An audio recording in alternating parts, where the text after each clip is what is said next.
isang kwento ng pagdiriwang ng bagong taon na yumanig sa mundo, na nahayag mula sa Pilipinas, ang bumighani sa mga manonood na Amerikano, nag-iwan sa kanila ng pagkamangha at pagtatanong, totoo ba ito? Bakit hindi tayo maaaring mamuhay ng ganito? Habang ang isang music festival sa Las Vegas, USA, ay kumitil ng 58 buhay sa kabilang panig ng mundo, sa Maynila, Pilipinas, isang ganap na naiibang tanawin ang lumitaw. Ano ang nangyari sa pagdiriwang sa SM Mall of Asia Baywalk, kung saan mahigit 200,000 katao ang dumagsa? Bago natin simulan ang kamangha-manghang kwentong ito, mangyaring i-like at mag-subscribe para bigyan kami ng pinakamalaking suporta. Naway maging masaya ang araw ninyong lahat. Magandang araw po. Ako si Rachel Morgan, isang documentary correspondent para sa CNN. Ngayon, ibabahagi ko ang pinakanakakagulat na kwento sa aking 20 taong karera sa pamamahayag. Hindi sa isang larangan ng digmaan o lugar ng sakuna, kundi sa isang pagdiriwang ng bagong taon sa isang maliit na bansa na tinatawag na Pilipinas. Ang layunin ng aking paglalakbay ay kunan ng larawan ang fireworks display at light show sa SM Mall of Asia para sa pagsalubong sa bagong taon, isang pandaigdigang kaganapan na umaakit ng daan-daang libong tao taon-taon. Sa totoo lang, hindi ako gaanong umasa noong una. Itinuring ito ng headquarters ng CNN bilang isang magaan na balitang pangkultura lamang. Gayunpaman, noong hapon ng Disyembre 31, pagdating ko sa Baywalk, hinarap ko ang isang ganap na naiibang katotohanan. Diyos ko, ano ito? Sa sandaling paglabas ko mula sa istasyon ng MRT na konektado sa lugar ng kaganapan, napahinto ako sa paghinga. Ang mga tao ay dumadaloy na parang isang malaking ilog, lahat ay gumagalaw sa iisang direksyon. Sumigaw si Mike, ang aking cameraman. Rachel, ito ay surreal. Mas marami pa ito kaysa sa countdown sa New York. Nagulat ako. Ang ganitong kalaking pagtitipon ng mga tao sa Estados Unidos ay tiyak na magdedeklara ng state of emergency. Pulisya, mga barikada, mga armadong opisyal, mga helicopter, lahat ay ipapadala. Ngunit dito, walang bakas ng anumang tensyon. Mula alas 3 ng hapon, opisyal na nagsimulang dumagsa ang mga tao. Habang pinagmamasdan ko ang napakaraming taong lumalabas sa istasyon ng tren, nagsimula akong mag-alala. Ang malalaking pagtitipon o pagdiriwang sa Amerika ay palaging pinagmumulan ng panganib. Unang sinuri ni Mike ang mga emergency exit. Kung may mangyari, kailangan nating lumikas kaagad. Dory, ngunit isang kakaibang bagay ang nangyari. Kahit na may daan-daang libong tao, walang nag-iingay, walang nagtutulakan, walang nagtatalo, para bang may isang hindi nakikitang konduktor na gumagabay sa lahat upang gumalaw ng may perpektong pagkakatugma. Pagsapit ng alas 5 ng hapon, ang buong Baywalk ay siksikan na sa mga tao. Mula sa malayo, ang maliliit na itim na tuldok ng mga tao ay umaabot sa abot ng tanaw. Hiniling ko sa aming helicopter team na kunan ng larawan ang buong eksena upang maipakita ang laki ng damdong. Ang mga kuha mula sa helicopter ay nakamamangha. Mula sa Baywalk hanggang sa mga nakapaligid na kalsada, lahat ay natatakpan ng mga tao na parang isang malawak na itim na karpet. Tinanong ko ang piloto, ilang tao sa tingin mo ang narito? Sumagot siya, marahil higit sa 200,000, 200,000. Hindi ko lubos maisip ang numerong iyon. Pagsapit ng alas 6 ng gabi, patuloy pa rin ang pagdagsa ng mga tao. Ang mga istasyon ng MRT at mga terminal ng bus ay puno pa rin. Naglakad-lakad ako sa lugar at kinapanayam ang ilang tao. Ang nakakagulat ay kahit sa gitna ng napakaraming tao, napapanatili ang kaayusan. Ang mga tao ay tahimik na humanap ng kanilang mga puwesto at naghintay. Alas 6:30 ng gabi, pinagmasdan ko ang eksena mula sa isang kalapit na gusali. Ang lugar na puno ng tao ay tila walang katapusan. Sa gitna ng damdong, may mga makukulay na props at lobo. Ang mabangong amoy ng pagkain, mga barbecue, bibingka at lechon ay nagmumula sa lahat ng direksyon. Ang kapaligiran ay parang isang malaking fiesta, ngunit mayroon ding bahagyang tensyon sa hangin. 200,000 tao ang naghihintay para sa iisang sandali. Ang malakas na enerhiyang iyon ay dumadaloy sa hangin. Sa wakas, malapit na ang alas 7 ng gabi. Ang mga mata ng lahat ay nakatuon sa malaking LED screen sa Mall of Asia Globe. Hindi mabilang na mga smartphone ang itinaas, nakatutok sa iconic na istruktura. Ang mga bata ay umakyat sa balikat ng kanilang mga magulang. Ang mga matatanda ay nakaupo sa mga upuan. Iniunat ang kanilang mga leeg. Alas, 7:01 ng gabi. Biglang tumahimik ang lahat. Ang 200,000 katao ay nalunod sa ganap na katahimikan. Number 4, 3, 2, Number 1, manigong bagong taon. At dumating ang sandali. Ang buong harapan ng Mall of Asia ay sumabog sa isang dambuhalang fireworks display. Ang buong gusali ay naging isang higanteng sinag ng liwanag sa isang iglap. Wow! Ang sigawan ng 200,000 katao ay umalingaw-ngaw sa kalangitan ng Maynila. Ang tunog ay napakalakas at nakakapanindig balahibo na kinilabutan ako. Hindi pa ako nakakita ng ganitong kalaking kolektibong kagalakan. Ang pagdiriwang ng bagong taon 2026 ay may temang Pilipinas, inobasyon para sa isang matatag na mundo at tumagal ng 6 na minuto.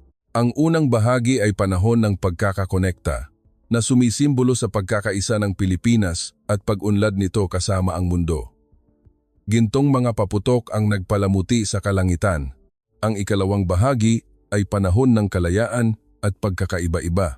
Ang mga makukulay na paputok ay kumakatawan sa kalayaan at demokrasya, isang demokrasyang pinili ng mga Pilipino mismo. Ang ikatlong bahagi ay ang ritmo ng Pilipinas, nang lumitaw ang mga imahe ng lechon, adobo, at halo-halo bilang mga paputok, nagsigawan sa tuwa ang mga manonood. Ang ikaapat na bahagi ang pinakakahanga-hanga, ang landas ng inobasyong Pilipino. Ang mga paputok ay biglang nag-anyong mga computer circuit. Pagkatapos, ang mga letrang likha ay lumitaw sa pader ng gusali sa pamamagitan ng ilaw. Diyos ko, halos maputol ang aking hininga. Ang likha, isang acronym na aking binuo para sa likaskayang inobasyon para sa kinabukasan ng ating lahat, ay kumakatawan sa pamumuno ng Pilipinas sa sustainable innovation na may malaking kontribusyon sa paglutas ng mga pandaigdigang isyu sa kapaligiran at lipunan. Ang mga paputok ay patuloy na nag-anyong mga jeepney, mga agila at mga satellite na parang ipinapahayag ng Pilipinas sa mundo. Maaaring kami ay isang umuunlad na bansa, ngunit kung wala ang aming sustainable innovation, hindi maaaring umusad ang mundo tungo sa pagpapanatili. Maraming nangungunang kumpanya sa mundo ang umaasa sa aming teknolohiya, sa agrikultura at disaster resilience. Sa sandaling iyon, napagtanto ko na ang pagdiriwang na ito ay hindi lamang entertainment. Sa kabila ng mga hamon sa ekonomiya, lipunan at kapaligiran, ginagamit ng Pilipinas ang lakas nito sa inobasyon at sustainable development upang patunayan ang sarili sa mundo. Ang ikalimang bahagi ay lupain ng kasaganaan. Ang mga paputok na hugis ngumingiti at hugis puso ay namukadkad. Sa wakas, isang malaki at magandang singsing ang umikot sa Mall of Asia Globe. Pagkatapos ng fireworks, nagpalakpakan at nagsigawan sa tuwa ang mga tao. Biglang itinuro ni Mike ang isang direksyon. Rachel, tingnan mo iyon. Isang matandang lalaki na naka-wheelchair ang dumaan sa gitna ng damdong. Ang mga tao ay natural na nagbigay daan, na parang dagat na nahati, nang walang sinumang nag-uutos. Ang mas nakakagulat ay ang sumunod na tanawin. Isang buntis na babae ang dumaan, at isang binata ang agad na tumayo upang ibigay ang kanyang upuan. Pagkaupo ng babae, isang matandang babae lola ang nag-abot sa kanya ng pamaypay. Kahit Disyembre, mainit dahil sa dami ng tao. Isang lalaking may kapansanan sa paningin na may hawak na puting tungkod ang naglalakad. Isang estudyanteng lalaki ang natural na lumapit at nagtanong, "Kuya, kailangan niyo po ba ng tulong?" Nagpasalamat ang lalaki at kumapit sa braso ng estudyante. Magkasama silang naglakad habang nag-uusap. Sinabi ko kay Mike, "Kunan mo lahat ito. Hindi maniniwala ang mga Amerikano na totoo ito. Hindi pa ako nakakita ng ganitong mga eksena." Ang mas nakakagulat ay ang pag-uugali ng mga bata. Isang bata, mga 5 taong gulang, ang may hawak na maliit na supot at namumulot ng basura, hindi dahil inutusan ng kanyang ina, kundi dahil sa sariling kusa. Nang makita ito ng isang pamilyang turista, nagulat sila at pinapulot din ang kanilang mga anak ng basura. Sa sandaling iyon, napagtanto ko na ang mga taong ito ay may ibang kultural na DNA. Kahit na may libu-libong security personnel, ang kapaligiran ay mainit at palakaibigan. Sa Amerika, ang mga pulis ay may hawak na mga kalasag at batuta. Dito, ang mga security guard ay nakangiti, nakikipag-usap sa mga tao, nagtuturo ng direksyon sa mga naliligaw, at nagpapakita kung nasaan ang pinakamalapit na banyo sa mga batang nagmamadali. Ibinulong ko kay Mike, kung ganito sa Amerika, ano kaya ang mangyayari? Umiling si Mike at sumagot, malamang, ganap na naiiba. Ang pinakakahanga-hanga ay ang saloobin ng mga kabataan sa mga matatanda. Isang lola, na mukhang nasa 80s na, ang nahihirapang buhatin ang kanyang upuan. Isang grupo ng mga estudyante ang agad na tumakbo upang tumulong. Ang lola ay walang tigil na kumakaway ng pasasalamat. Tumawa ang mga estudyante at sinabi, dahan-dahan lang po, la. Ang buong lugar ay gumagalaw na parang isang malaking pamilya. Kahit hindi magkakakilala, natural silang nagtutulungan at nagpapakita ng malasakit sa isa't isa na parang matagal nang magkakapitbahay. Ang isang partikular na nakakagulat na tanawin ay ang pagbabahagi ng pagkain. Isang pamilya na nagdala ng sinangag at adobo ang nag-alok sa mga dayuhan sa tabi nila. Isang binata na bumili ng fried chicken ang nagbahagi sa isang lola na malapit sa kanya. Sinabi ng lola, naku, salamat iho, ang babait ninyo, at tumawa ng masaya. Ang mga dayuhang turista ay labis na humanga. Isang mag-asawang Aleman ang walang tigil na umiling at nagsabi, unglaublich, kahanga-hanga. Imposible ito sa aming bansa. Ganoon din ang naramdaman ko. Isang lugar kung saan 200,000 katao ang nagtipon at ang ganitong init at pagkabukas palad ay natural na nangyayari. Ngunit ang pinakakahanga-hangang mga eksena ng pagkabukas palad na ito ay hindi peke, hindi ito para sa palabas. Nangyari ito ng natural, tulad ng paghinga, na parang normal na bagay. Ang mga bata ay nagsisigawan sa balikat ng kanilang mga magulang. Ang mga matatanda ay pumapalakpak at nakangiti ng maliwanag. Ang mga turista ay magkakasamang nanonood ng fireworks. Ang mga pamilya ay nagbabahagi ng kanilang baon na pagkain. Sigurado ako sa sandaling iyon na ang mga eksenang ito, ang tunay na balita, mas maganda pa sa fireworks ang puso ng mga taong ito. Alas, 8:10 ng gabi, pagkatapos ng fireworks at huling light show, nagsimula akong kabahan. Ito ang tunay na pagsubok. Sa Amerika, dito magsisimula ang tunay na bangungot. 200,000 tao ang sabay-sabay nakikilos, magtutulakan, maghihilahan, magsisigawan, mag-aaway, at mahuhulog sa kaguluhan. Ang pagdagsa ng mga tao patungo sa mga exit ay madalas na nagiging sanhi ng trahedya ng pagyurak. Sinabi ko kay Mike na maghanda para sa kaguluhan. Kailangan nating umatras sa isang ligtas na lugar. Ngunit ang nangyari ay higit pa sa aking inaasahan. Ang mga tao ay hindi nagmamadaling umalis. Sa halip, tila mas naging relaxed sila pagkatapos ng fireworks. Hindi sila nagmamadaling tumayo at tumakbo. Nanatili sila sa kanilang mga puwesto, tinatamasa ang natitirang kapaligiran. Ang mga pamilya ay nagsimulang magligpit ng kanilang mga lalagyan ng pagkain. Ang mga mag-asawa ay nagsiselfie ng may ngiti. Ang mga bata ay patuloy na nagsisigawan sa tuwa sa bisig ng kanilang mga magulang.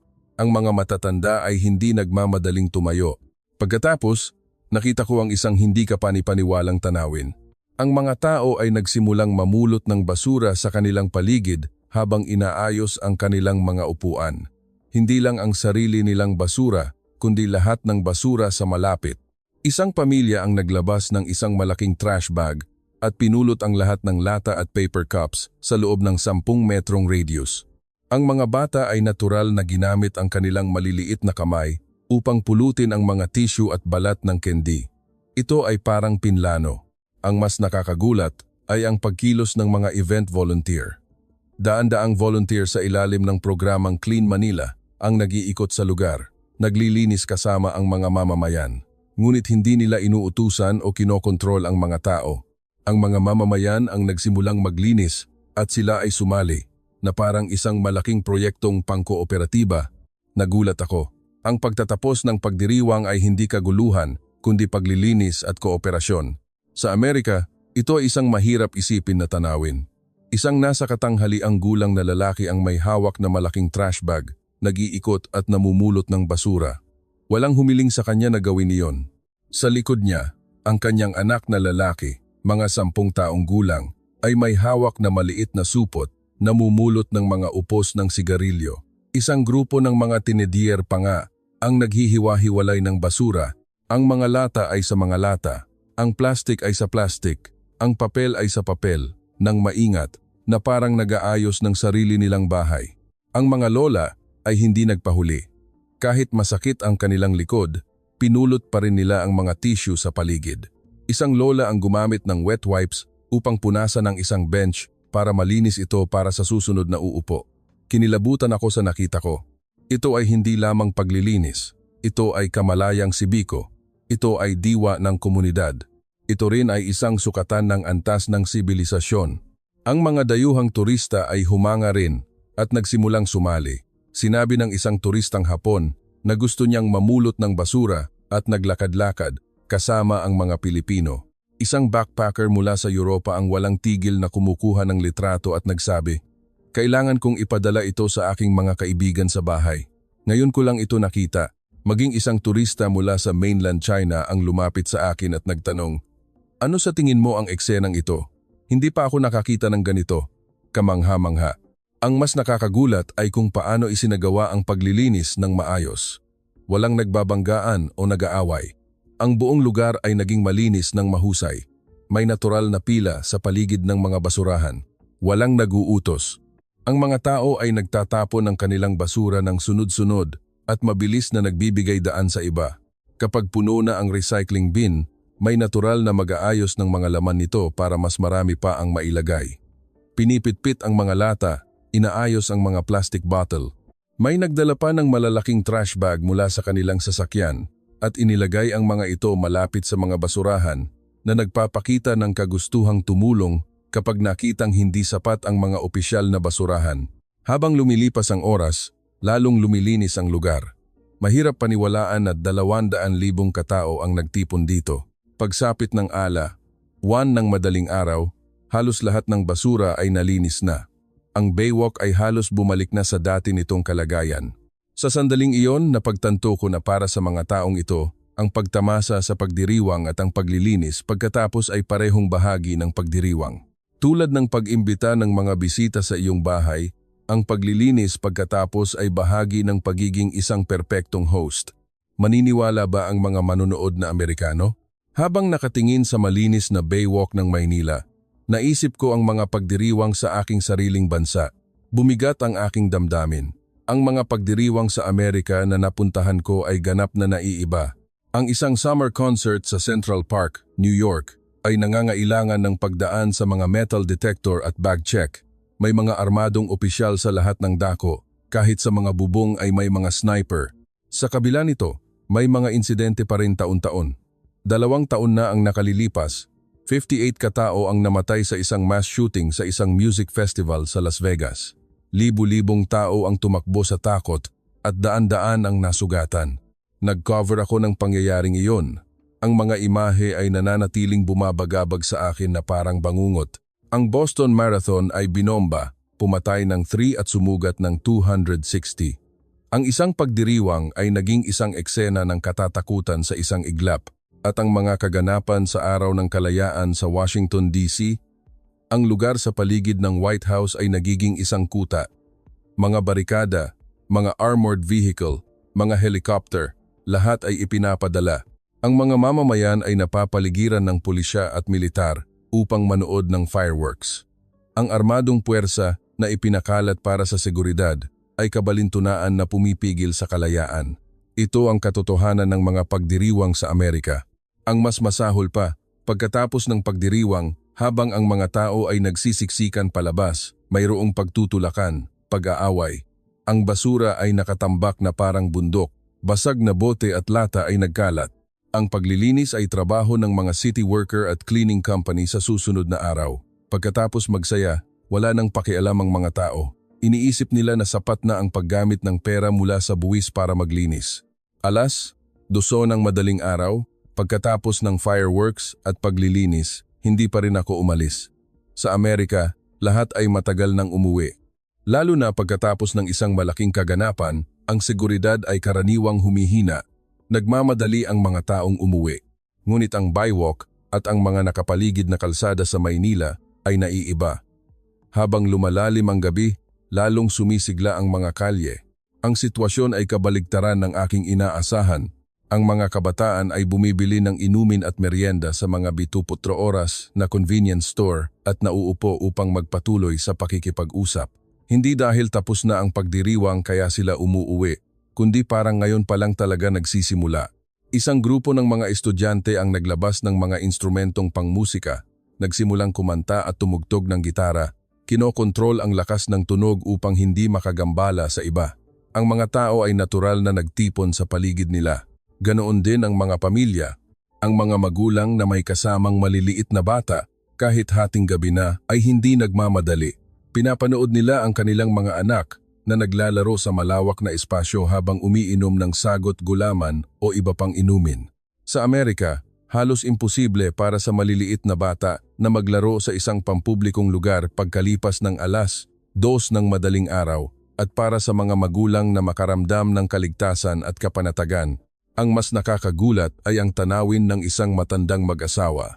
Isang lolo at lola na mukhang nasa 70s na, ang magkahawak kamay na naglalakad ng dahan-dahan kasing sweet ng mga batang magkasintahan. Pinaupo ni lolo si lola sa isang bench at bumili ng mainit na kape mula sa isang malapit na convenience store. Magkatabi silang nakaupo, nakatingin sa Mall of Asia Globe at tahimik na nag-uusap. Ang eksenang iyon ay napakapayapa na matagal ko itong pinagmasdan. Ganoon din ang mga batang mag-asawa, naglalakad, nag-uusap, nakasandal sa isa't isa, naglalaro. Tila sila ay malaya at natural. Sinabi ko kay Mike na kunan ang lahat ng mga larawang ito. Sa halip na putok ng baril, mayroong tawanan. Sa halip na tensyon, mayroong musika. Ang ganitong payapang tanawin sa gabi ay napakabihirang sa Amerika. Sa Amerika, ang pagiging nasa sentro ng lungsod pagkalipas ng 2:00 ng madaling araw ay mapanganib. Lalo na pagkatapos ng isang malaking kaganapan, ang mga nakainom ng alak ay maaaring maging magulo.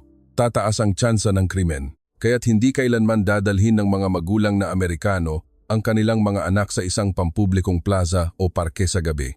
Ang pulisya ay magbabala pa sa mga tao na umalis sa mga parke sa gabi para sa mga kadahilan ng pangkaligtasan. Ngunit dito, isang ganap na naiibang mundo ang lumitaw. Pagsapit ng 3:00 ng madaling araw, marami pa ring tao sa mga kalye. Ang mga empleyado ng opisina na katatapos lang ng trabaho ay nagsimulang sumali. Ang mga empleyado ng kumpanya na nakasuot ng suit ay nagluwag ng kanilang mga kurbata, umorder ng lechon manok at beer kasama ang mga katrabaho. Sa isang mesa, isang mukhang manager ang nagbibigay ng payo sa buhay sa isang bagong empleyado. Maaring may mahigpit na ugnayan sa lugar ng trabaho, ngunit sa mga lansangan ng Maynila sa gabi, sila ay parang mag-ama. Sa isa pang mesa, isang grupo ng mga babaeng empleyado ang nag-uusap na parang inilalabas ang lahat ng kanilang stress. Ang kanilang masayang tawanan ay umalingaw-ngaw sa mga kalye. Marami pang ibang tao ang dumadaan. Mga mag-asawa, mga kaibigan, minsan ay nag-iisa. Nagbibisikleta sa kahabaan ng daan. Tinatangay ng hangin ng gabi. Tila sila ay napakalaya. Mayroon ding mga nag-ehersisyo, nakasuot ng sportswear, may mga earphone, tumatakbo sa sarili nilang ritmo, minsan ay bumabati sa mga tao sa daan. Ang mga 7-Eleven ay may pila para sa siopaw at inumin, kahit hating gabi na. Ang mga tindahan ay puno ng tao. Ang mga staff ng convenience store ay nakangiting tinatanggap ang mga customer. Pinagmasdan ko ang mga eksenang ito at napagtanto na ang mga taong ito ay hindi natatakot sa dilim ng gabi. Ang gabi ay hindi simula ng panganib, kundi isang extension ng pang-araw-araw na buhay. Kahit malapit na ang 4:00 ng madaling araw, nagpatuloy ang sigla ng mga lansangan. Bagamat unti-unti itong tumahimik, marami pa ring nanatili upang tamasahin ang kapaligiran ng madaling araw sa unang araw ng bagong taon. Sa sandaling iyon, sigurado ako na ang ganitong payapang tanawin sa gabi ang tunay na larawan ng kalayaan. Ang makapag-enjoy sa gabi ng walang takot, hindi ba't iyon ang tunay na kalayaan? Kinabukasan ng umaga, pumunta ako sa mga organizer ng kaganapan sa Pasay City Hall upang magtanong kung paano naging posible ang isang pagdiriwang na may 200,000 katao nang walang anumang insidente. Si Ginoong Jose de la Cruz, ang pinuno ng City Disaster Risk Reduction and Management Office, ay nagkuwento ng isang kamangha-manghang bagay. Una, ipinakita niya sa akin ang isang Intelligent Security Management System. Sinusuri ng sistemang ito ang data ng komunikasyon sa real-time upang maunawaan ang densidad ng mga tao. Itinuro ng pinuno ang isang computer screen at ipinaliwanag sa araw ng pagdiriwang. Maaari naming suriin ang bilang ng mga cellphone sa lugar ng Baywalk upang maunawaan sa real time kung gaano karaming tao ang nagtitipon sa bawat lugar. Sa screen, ang lugar ay nahahati sa mga zona. Ang berde ay para sa mga lugar na may kaunting tao, ang dilaw ay katamtaman, at ang pula ay mapanganib na densidad. Sa araw ng kaganapan, alas 5 ng hapon, ang lugar malapit sa Mall of Asia Globe ay nagpakita ng pula. Agad na ipinadala ang mga security personnel doon. Ang mas kamangha-mangha ay ang predictive function. Batay sa nakaraang data, maaaring mag-abiso ang AI kung anong oras at lugar ang magiging mapanganib. Kaya't maaari silang magtalaga ng mga tauhan bago pa man mangyari ang isang insidente. Nagulat ako. Sa Amerika, ang mga CCTV at surveillance system ay madalas na simbolo ng pagbabantay at kontrol, isang kasangkapan ng gobyerno upang manmanan ang mga mamamayan, isang aparato na lumalabag sa privacy. Ngunit dito, ang parehong teknolohiya ay ginagamit para sa isang ganap na naiibang layunin, hindi upang manmanan ang mga mamamayan, kundi upang protektahan sila. Ipinaliwanag pa ng pinuno na ang sistemang ito ay hindi nangongolekta ng anumang personal na data. Kinakalkula lamang nito ang bilang ng mga signal ng cellphone upang maunawaan ang densidad. Hindi nito matukoy kung sino ang nasaan. Pagkatapos ng pagdiriwang, automatikong binubura ang lahat ng data. Walang itinatago at hindi ginagamit para sa anumang ibang layunin. Ang transparency na ito at ang limitadong paggamit ay nagkamit ng tiwala ng publiko. Kaya't hindi tutol ang mga tao sa sistemang ito. Isa pang kahanga-hangang teknolohiya ay ang real-time surveillance gamit ang mga drone. Ngunit hindi tulad ng mga surveillance drone ng Amerika, ang mga ito ay mga drone para sa emergency response. Sa katunayan, sa araw ng pagdiriwang, isang matandang lalaki ang nakaranas ng paninikip ng dibdib. Isang drone ang nakarating sa lugar sa loob ng 3 minuto at naghatid ng isang emergency life-saving kit. Sa kabutihang palad, walang malaking problema. Ngunit ang kakayahang tumugon sa isang emergency ay kamangha-mangha. Ang proactive na pamamahala sa kaligtasan sa pamamagitan ng pagsusuri ay pantay na mahusay. Sinusuri nila ang data mula sa mga nakaraang pagdiriwang upang maunawaan ang mga pattern kung saan madalas mangyari ang mga insidente. Halimbawa, sa isang pagdiriwang na may katulad na sukat, isang insidente ang nangyari malapit sa isang istasyon ng MRT dahil sa siksikan. Sa pagkakataong ito, nagdagdag sila ng mga security personnel ng maaga sa oras na iyon. Kumokonekta rin sila sa data ng panahon. Kung malakas ang hangin, maaaring kumalat ang mga debris ng fireworks, kaya't inaayos nila ang mga viewing area. Ang pinakakahanga-hanga ay ang Participatory Public Safety Management System.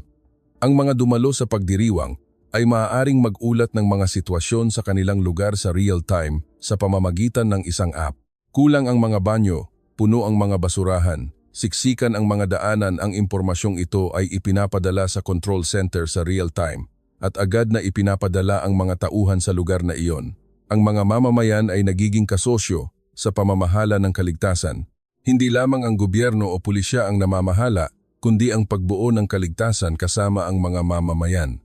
Ipinagmamalaki ng pinuno na sa pagdiriwang na ito, mayroong kabuuang 1,200 ulat mula sa mga mamamayan na may average na oras ng pagtugon na 3 minuto, isang kamangha-manghang bilang. Isa pang espesyal na tampok ay ang multilingual support system na nagbibigay ng impormasyon sa kaligtasan at mga serbisyong pang-emergency para sa mga dayuhang turista sa Ingles, Hapon, Koreano at Tsino. Kapag naligaw ang isang dayuhan, maaari nilang ilagay ang kanilang kasalukuyang lokasyon at patutunguhan sa pamamagitan ng app na gagabay sa kanila sa pinakaligtas na ruta. Maaari pa silang kumonekta sa mga kalapit na volunteer para sa direktang gabay. Pagkatapos marinig ang lahat ng paliwanag, napagtanto ko na ang teknolohiya ay hindi ginagamit upang supilin ang mga mamamayan, kundi upang protektahan sila. Sa Amerika, ang parehong teknolohiya ay nagiging isang kasangkapan para sa pagbabantay at kontrol. Ngunit dito, ito ay nagiging batayan para sa kapayapaan ng isip. Naramdaman ko ng malinaw ang pagkakaibang ito, na naghihiwalay sa pagitan ng kalayaan at kawalan ng kapanatagan. Ang mas mahalaga, ang mga teknolohiyang ito ay pinagsama sa voluntaryong kooperasyon ng mga mamamayan. ang teknolohiya lamang ay imposible. Dahil mayroong kultura kung saan ang mga mamamayan ay nagmamalasakit sa isa't isa, maaaring gumana ng maayos ang teknolohiya. Nang umalis ako sa City Hall, sigurado ako na ang tunay na kaligtasan ay hindi nagmumula sa armadong puwersa, kundi sa tiwala. 2:00 ng hapon, nagpasya akong maglakad-lakad muli sa paligid ng Mall of Asia. Tapos na ang pagdiriwang ng bagong taon. Ngunit gusto kong malaman kung ano ang karaniwang nangyayari sa lugar na ito. Natuklasan ko ang isa pang kamanghamanghang mundo. Ang maliliit na aktibidad pangkultura ay natural na nangyayari sa buong lugar. Hindi dahil may nagbigay ng pahintulot o nag-utos, kundi isang espasyong pangkultura na nilikha ng mga mamamayan mismo. Malapit sa Baywalk, isang grupo ng mga kabataang musikero ang nagpe-perform. Isang binata ang tumutugtog ng gitara at kumakanta na may maliit na guitar case sa harap niya para sa mga donasyon. Ang nakakagulat ay, ang ganitong mga pagtatanghal ay hindi maingay. Kinokontrol ang lakas ng tunog upang hindi makagambala sa iba. Isang grupo ng mga estudyante ang nagsasayaw, tila nag-iensayo ng isang K-pop dance routine. Ang mga bata na masigasig na nanonood ay nagsimulang gumaya. Masayang tinuruan ng mga estudyante ang mga bata ng mga sayaw. Sa isa pang lugar, isang matandang lalaki ang nagpapakita ng kanyang sining sa kaligrapiya. Naglatag siya ng banig sa sahig at ipinakita ang kanyang mga gawa. Ang mga dumadaan ay humihinto upang tingnan. Isang nasa katanghaliang gulang na babae ang lumapit sa lolo at nagtanong kung ano ang kanyang isusulat. Masayang kinuha ng lolo ang kanyang brush at nagpakitang gilas. Sa isang bench, isang book club ng mga 5 nasa katanghaliang gulang na babae ang nagtitipon, nag-uusap tungkol sa isang libro. Nag-uusap sila ng mahina, maingat na hindi makagambala sa iba. Sa tabi nila, isang amateur artist ang nag-set up ng isang easel at nagpinta ng tanawin ng Manila Bay. Nagulat ako sa nakita ko.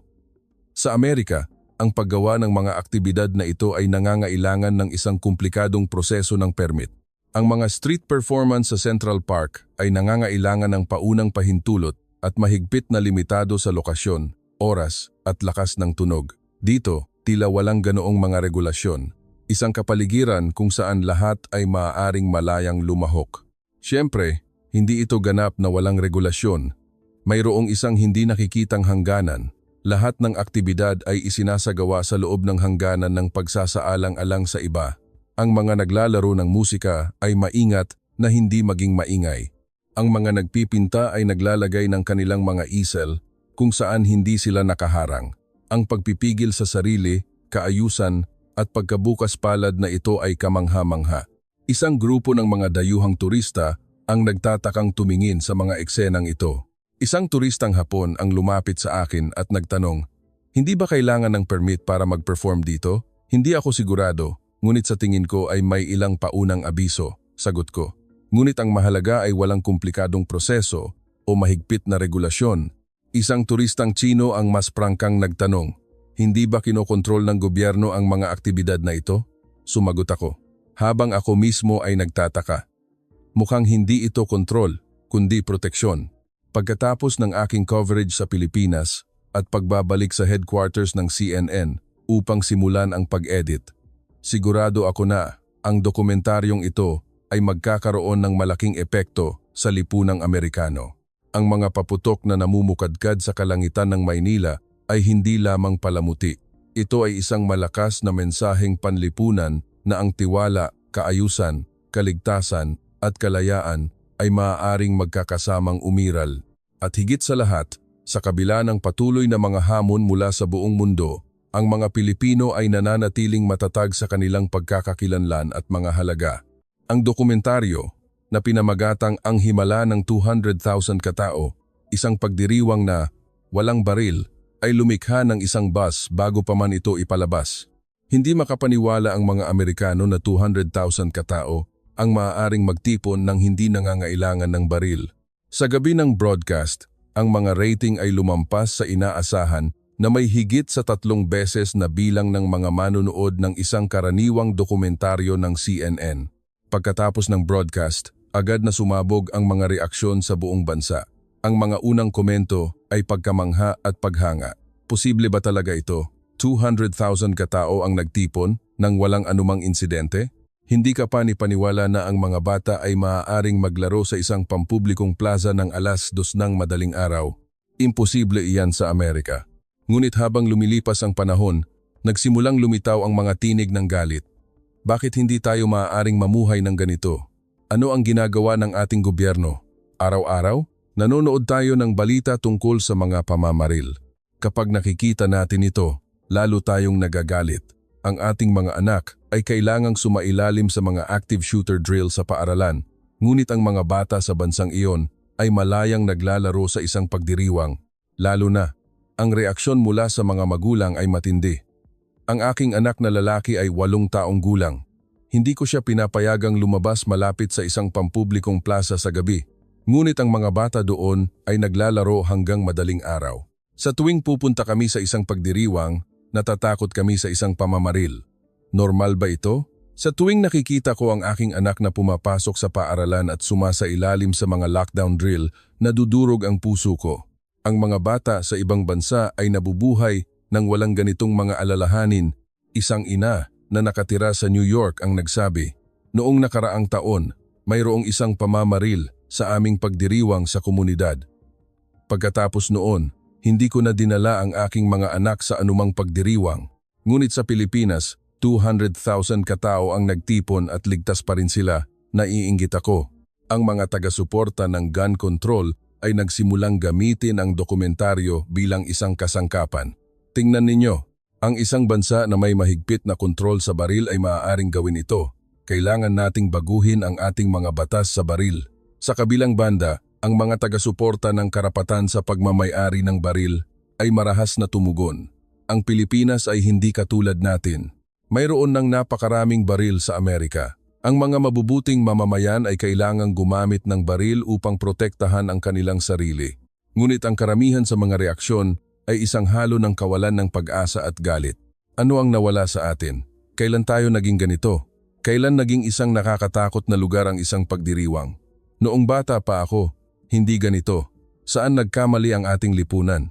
Isang manonood mula sa Chicago ang sumulat, "Sa aming komunidad, hindi ka maaaring lumabas sa gabi. Ang mga parke ay lalo na isang no-go zone. Ngunit sa Maynila, kahit sa madaling araw, ang mga pamilya ay malayang gumagawa ng mga aktibidad sa isang pampublikong plaza. Hindi ba't iyon ang tunay na kalayaan?" Isang ama mula sa Dallas ang prangkang nagsabi. Tinanong ako ng aking anak na babae, "Itay, bakit kailangan nating matakot sa tuwing pupunta tayo sa isang pagdiriwang?" Hindi ko alam kung ano ang isasagot. Nagsimula ring mag-react ang mga politiko. Ang mga demokratiko ay naggiit ng mas mahigpit na kontrol sa baril. Ang mga republikano ay binigyang diin ang mga pagkakaiba sa kultura. Ngunit ang pinakakahangahangang reaksyon ay ang mga tinig ng mga ordinaryong Amerikano. Alam mo ba kung ano ang nawala sa atin? Tiwala. Dahil walang tiwala sa isa't isa, kailangan natin ng baril. Dahil may mga baril, lalo tayong hindi ligtas. Hindi ito problema ng teknolohiya, kundi problema ng puso. Sila ay nagmamalasakit sa isa't isa. Tayo ay naghihinala sa isa't isa. Lalo na, ang reaksyon ng mga Filipino-American ay komplikado. Ang kanilang tinubuang bayan ay umunlad ng ganito. Habang ipinagmamalaki, sa parehong oras, ang katotohanan ng pamumuhay dito ay tila malungkot. Akala namin, sa pagpunta sa Amerika, nagtagumpay kami. Ngunit nawawalan ba kami ng isang bagay na mahalaga? Isang linggo pagkatapos ng broadcast, nakatanggap ako ng daan-daang imbitasyon para sa mga panayam. Ang pinakakahangahangang tanong ay, "Rachel, totoo ba ang mga eksenang nakita mo sa Maynila? Mayroon bang pagmamalabis?" Malinaw kong sinagot, "Walang pagmamalabis." Sa katunayan, maraming mas magagandang eksena na hindi ko nakunan. Pagkatapos ay idinagdag ko, ang pinakakahangahangang bagay ay, ang Pilipinas ay humaharap sa mga pandaigdigang hamon araw-araw ekonomiya, lipunan at kapaligiran. Ngunit ang mga Pilipino ay hindi natatakot. Ginagamit nila ang teknolohiya, sustainable innovation, at ang ganitong mainit na kamalayang sibiko upang patunayan ang kanilang halaga sa mundo. Naalala ninyo ba ang mga letrang likha sa fireworks? Hindi lamang iyon isang advertisement. Iyon ay isang deklarasyon. Maaaring kami ay isang umuunlad na bansa, ngunit kung wala kami, hindi maaaring umusad ang mundo tungo sa pagpapanatili. Iyon ang mensaheng ipinapadala ng Pilipinas sa buong mundo. Ang message board ng mga manonood ng CNN ay patuloy na nag-post ng mga artikulong nauugnay sa loob ng isang buwan.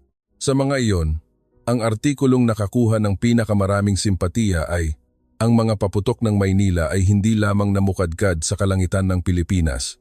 Namukadkad din ito sa aming mga puso.